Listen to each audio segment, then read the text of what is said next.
Good morning family of God.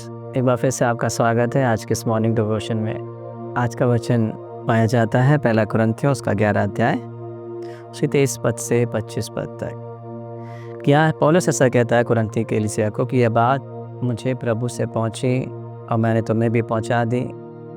प्रभु यीशु मसीह ने जिस रात में पकड़वाया गया रोटी ली, धन्यवाद करके तोड़ी और कहा, मेरी देह है जो तुम्हारे लिए है, मेरे स्मरण के लिए यही किया करो। इसी रीति उसने ब्यारी के पीछे कटोरा भी लिया और कहा, ये कटोरा मेरे लहू में नई वाचा है, जब कभी तुम पियो तो मेरे स्मरण के लिए यही किया करो। जब भी हम प्रभु भोज लेते हैं, कई बार हम सच्चाई को अनदेखा करते, ध्यान नहीं देते हैं कि ये जो लहू है नई वाचा का लहू है। इसका मतलब पहले पुरानी वाचा भी थी। पुरानी वाचा परमेश्वर ने इजरायलियों से बांधी थी। जब परमेश्वर ने इजरायलियों को मिस्र की गुलामी से आज़ाद किया, सीनै पर्वत पर मूसा को 10 आज्ञाएं मिली और फिर उसके बाद जानवरों के लहू के द्वारा परमेश्वर ने इस आज्ञाओं के आधार पर इजरायलियों से वाचा बांधी थी। उस वाचा को पता है परमेश्वर ने इजरायलियों के साथ ये कह के बांधी थी, जब तुम इन आज्ञाओं को मानोगे, जब तुम चोरी नहीं करोगे, जब तुम लालच नहीं करोगे, जब तुम व्यभिचार नहीं करोगे, तो परमेश्वर ने मनुष्य के हाथ पे, मनुष्य के कामों पर आधारित होकर ये वाचा बंधी थी। परंतु यीशु मसीह नई वाचा को लेके आता है। बाइबल कहती है पुरानी वाचा यदि दोष रहित होती तो नई वाचा की जरूरत नहीं थी। पुरानी वाचा होने के बाद भी बाइबल कहती है परमेश्वर ने कहा, क्योंकि वे मेरी वाचा पर स्थिर नहीं रहे इसलिए मैंने छोड़ दिया। वाचा जब भी बांधी जाती है दो पार्टियों के बीच में, तो वो एक कॉन्ट्रैक्ट होता है, एक करार होता है कि दोनों एक दूसरे के लिए क्या करेंगे। और परमेश्वर ने पुरानी वाचा में जब बांधा था इजरायलियों के साथ, उन्हें सिर बनाया, उन्हें पूंछ नहीं बनाया।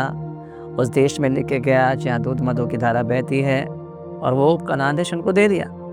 पर बाइबल आगे जाके ये बताती है क्योंकि वे वाचा पर स्थिर नहीं रहे, परमेश्वर जो भी आज्ञाएं दी थी उनको करने में चूक गए, उन्होंने मूर्तियों की आराधना करी, उन्होंने गलत काम किया, जिसके कारण क्या हुआ, वे वाचा से टूट गए। वाचा को उन्होंने तोड़ दिया।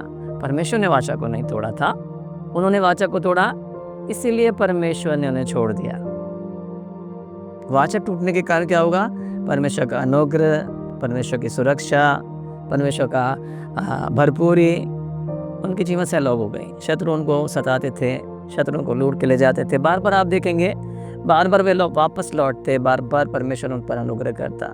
मतलब अब नई वाचा में परमेश्वर ने यीशु मसीह के लहू के द्वारा आपसे ये वाचा बांधी है। ये पहली वाचा के समान नहीं है। पहली वाचा हमारे कामों पर, इजरायलियों के कामों पर आधारित थी, पर नई वाचा यीशु मसीह के कामों पर आधारित है। यीशु मसीह ने काम को पूरा कर दिया। यीशु मसीह हमारे लिए पाप बन गया। यीशु मसीह ने सारी आज्ञाकारिता को पूरा कर दिया।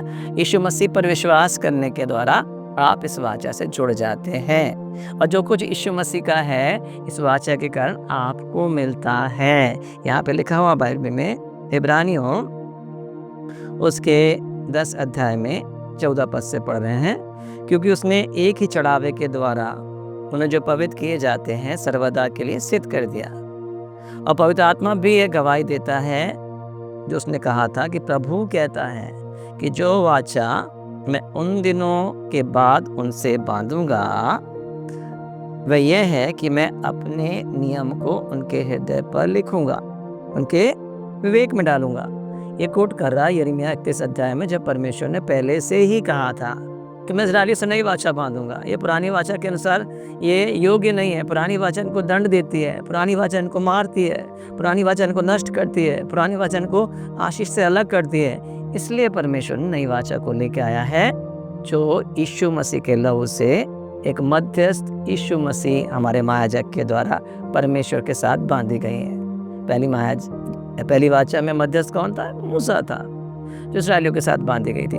पर दूसरी वाचा में कौन है मध्यस्थ? यीशु मसीह स्वयं मध्यस्थ है, और यीशु मसीह ही वह मेमना है जिसके लहू के द्वारा यह वाचा बांधी गई है। और जैसे हमने कहा, परमेश्वर ने कहा है मैं उनका धर्मों के विषय में दयावंत रहूंगा। मैं उनके अधर्मों को फिर स्मरण नहीं करूँगा। उनके पत्थर के हृदय को निकाल के मांस का हृदय दे दूँगा और मैं अपनी व्यवस्था को उनके हृदय में डालूँगा। पहली वाचा कहाँ लिखी गई थी? पत्थर के पट्टियों पर लिखी गई थी। पर तो नई वाचा कहाँ लिखी जा रही है? हमारे हृदय रूपी पट्टियों पर परमेश्वर ने लिखा है। क्या लिखा है? यीशु मसीह के लहू के द्वारा आप धर्मी ठहराए जा चुके हो।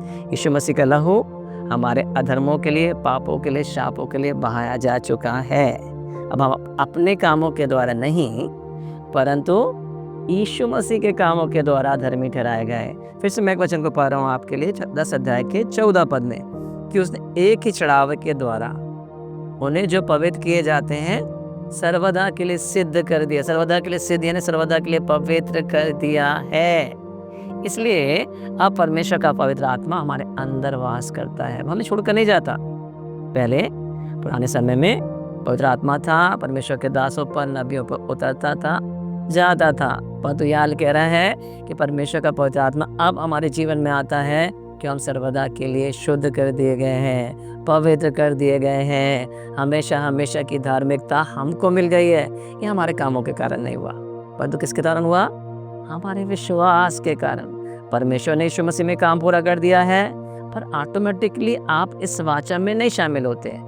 पर जब आप यीशु मसीह पर, उसके लहू पर, उसकी प्रतिज्ञाओं पर भरोसा करते हैं, तब ये वाचा की आशीष आपको मिलती है।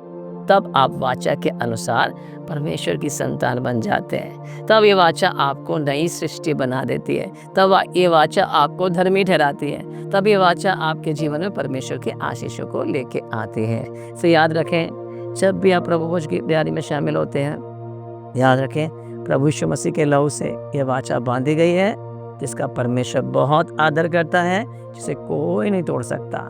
जब आप इस वाचा पर विश्वास से बने रहते हैं, कामों से नहीं, विश्वास से बने रहते हैं, उसके आशीषों पर आपका हक है। इसलिए परमेश्वर का पवित्र आत्मा हमारे अंदर दिया गया है। वो हमारे संग रहेगा, हमारे अंदर वास करेगा, हमारी अगुवाई करेगा, हमारे सामने सच्चाई को प्रकट करेगा, हमें सब कुछ सिखाएगा, क्योंकि हम नई वाचा के लोग हैं। इस वचन के द्वारा परमेश्वर आपको आशीष दे। God bless.